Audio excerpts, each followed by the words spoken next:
Sri Mata Saranam Mama, Sri Aurobindo Saranam Mama. Dear and respected children of the Sweet Mother, our second session topic is on the Mother's message. Your aim should be high and wide, generous and disinterested. We have already discussed about the disinterested aim. Only one thing I would like to mention is that a disinterested person is truly generous, and for a generous person it is relatively easier to attain the disinterested state. Okay, let me now summarize your lovely and sincere discussions about this topic based on the writings of the Mother and Sri Aurobindo. Like a seed, we are completely shut up in ourselves. When a seed starts to grow as a tree, it grows horizontally and vertically, and more the tree grows, more it becomes generous in its nature. For example, if a child throws a stone to a tree, in return the tree generously gives him a tasty fruit. It is same in our case also. But in our case, it is not automatic. We have to do it consciously by fixing those values as our aim of life. We are living in our outer life. We have also an inner life and a higher life, about which we are least aware. Because of this unawareness, our life is miserable. There is a beautiful story illustrating this fact of our life. Once, a landlord lost his child in a crowd. After many years, he found his son begging on the street. He took his son to his home and asked, "Why are you begging on the street?" The son replied, "I am a beggar. What else can I do?" "No, my dear, you are my son. You are the owner of all my properties. You need not go on begging anymore from today onwards," said the landlord. But his son could not believe his words. We are also, like the son of landlord, leading a miserable life, remaining in a small cage of our outer life. We are not aware of our inner and higher life, where the unlimited treasure is stored for us. Let us try to understand what higher life is. There are two types of higher life. First one is on the same plane of our consciousness, where our possibilities are increased, but at the same time our ego, ignorance and falsehood are magnified. Of course, Sri Aurobindo says, if the psychic is awake, then there will be no danger. The second one is on the higher plane of consciousness, where our ordinary notions of good and bad lose their values, and we will be able to understand why things are like this or like that. Our ideas, feelings and aspirations will be of higher qualities, free from all relativities. Our ego fades out as we enter into the higher planes of consciousness. Sri Aurobindo says, the higher one rises upward, all possible forms and constructions of things become more and more visible, more perfectly put in their proper place, more luminously utilizable. So, we will no more be deceived by the forms and appearances, and thereby, with more certitude, we can walk towards the goal of our life. But to rise to the higher plane of consciousness is not enough. We have to bring down and implant the same in our mind and heart. Otherwise, our lower nature will come up and spoil our progress towards the higher life. Now the question is, how can we rise to the higher consciousness and establish it in our mind and heart? We must have an intense aspiration for the higher life. And with that aspiration, a practice of meditation to quiet our mind and vital is necessary. Another practice is concentration with an indifferent attitude to the surroundings. The higher consciousness is a state of pure love. If we can have the love for the divine then that will be the strongest force for doing these practices. Especially when we feel bored, instead of indulging ourselves in exciting things, we should indulge ourselves in these spiritual practices. Sri Aurobindo has beautifully said, the lower nature in us must learn to exist for the higher, in order that the higher also may in us consciously exist for the lower. In order to go down to the inconscient, we have to go up to the superconscient. Without this, the transformation work is not possible. Higher life in detail includes the life shaped by higher mind, illumined mind, intuitive mind, overmind. All these are of different planes and give us different perception of life till we are transformed by the supermind. It is in the supermind alone all apparently diversified and self-opposing truths are harmonized. We can keep another session to discuss the details about these higher planes of life. Let us now discuss about our inner life. The inner life consists of our inner mind, inner vital and subtle physical. Though inner life and outer life belong to the same plane of consciousness, but the inner life is wider than the outer life, because the door of inner consciousness is open to the universal consciousness.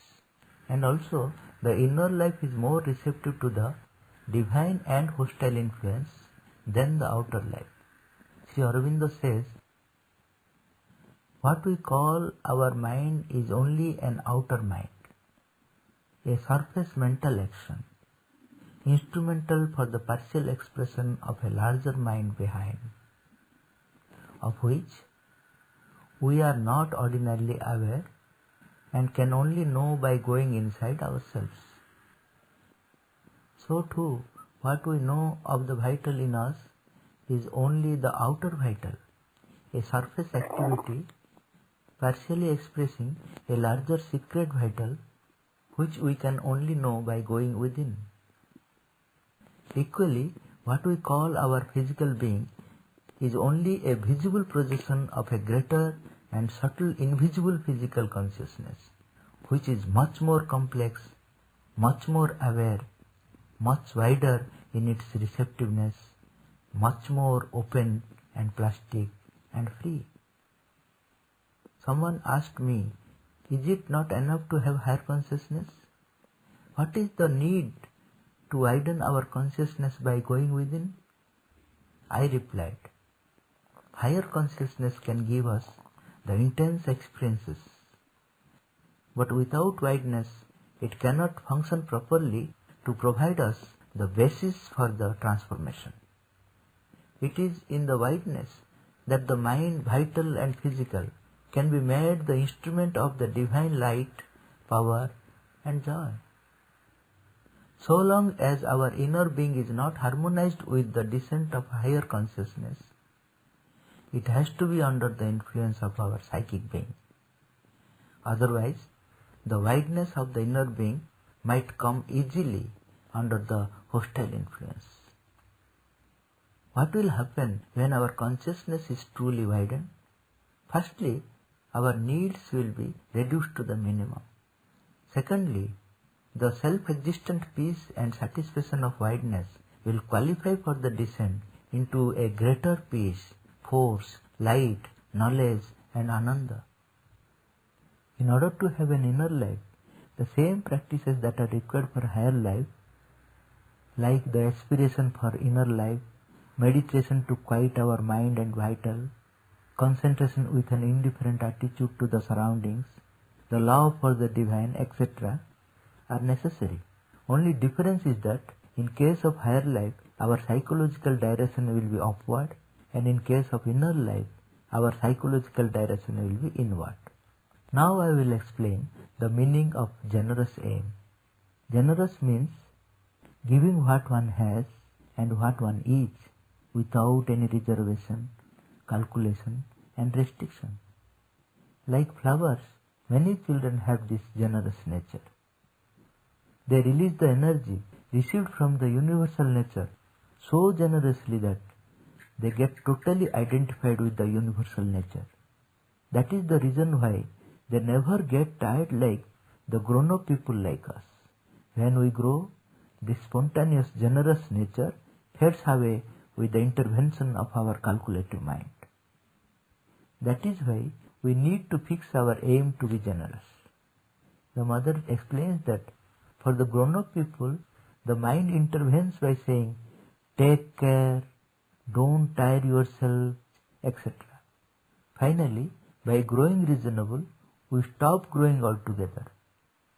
This does not mean that we should become unreasonable, but we must not kill our generous nature with our reasonable mind. Children are unconsciously generous. We should be consciously generous like the god of wealth, Kubera. He was very particular not to spend a single pie unnecessarily. But in case of the true need, he was ready to spend all his wealth without any hesitation. The mother also said, I have seen most generous men giving things away largely freely, not counting any expenditure or sacrifice, without the least care or reservation. The same person I have also found to be the vilest of misers with respect to certain other considerations. We all know that there are also people who are generous for lower vital activities but not for the divine work. They are not really generous people but are possessed by the vital beings. Those generous people who are conscious know very well how to spend the force, physical, occult, spiritual, in proper direction. Finally, I conclude with the beautiful message of the mother. One must try to become like a flower, open, frank, equal, generous and gentle. It gives without reserve and without restriction. One is unhappy only when one is not generous. If one has a generous nature which gives itself without reckoning, one is never unhappy. Thank you very much. Nirakar Bhai added this concluding message on the inner life. Conscious sleep is an important sadhana for awakening our inner life. Sadhak asked to mother, when one sleeps, the consciousness is different from the waking consciousness. The mother replied, in your waking state, you look at things projected outside you. But in your sleep state, you see them interiorized. So, it is as though in one case, you were pushed altogether outside yourself in front, and in the other, it is as though you were looking at yourself in an inner mirror. Thank you. Supreme Lord, eternal truth, let us obey Thee alone and live according to truth.